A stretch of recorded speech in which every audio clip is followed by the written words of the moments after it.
النجاح مش دايما محتاج فلوس، ويعني ايه يبقى عندك فكرة تغير بيها العالم. القصة دي ممكن تغير تفكيرك للأبد. شاب بسيط قاعد في جراج بيتهم، مش في شركة ولا مع فريق، لا لوحده، بس عنده فضول وعنده شغف وعنده فكرة شكلها غريب يمكن الناس ما فهمتهاش وقتها. كان بيعمل ايه؟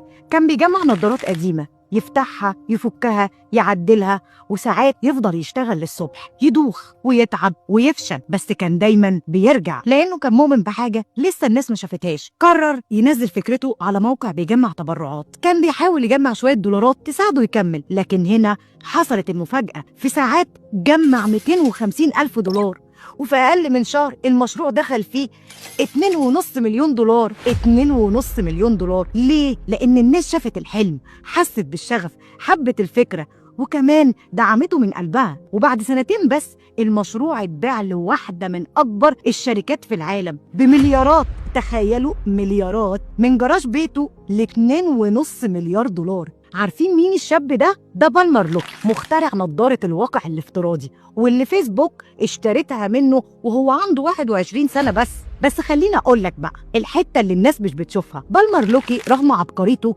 اترفد من فيسبوك بسبب آرائه السياسية، وتعرض لهجوم شرس جدا وتشويه، بس ما تهزش. عمل ايه؟ عمل شركة جديدة في مجال تاني تماما، وبقى من أنجح رجال الأعمال في التكنولوجيا الحربية. القصة هنا مش عنه، القصة عنك انت.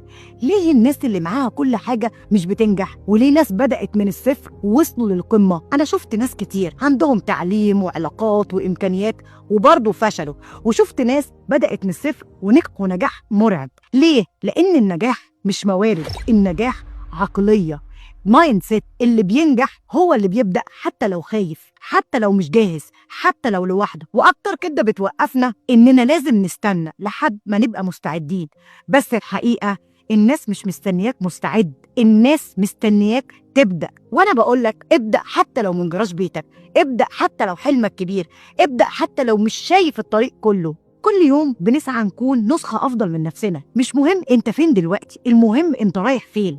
لو بتحلم احلم بجد، ولو عندك فكرة ما تخليهاش تفضل جواك، خليها تكبر وتتحول لواقع. فكرتك تستاهل تتقال، ما تسكتش عنها واحكيها. اكتبوا لنا رأيكم في التعليقات، واستنوني في حلقة جديدة هتغير حياتكم في البيزنس.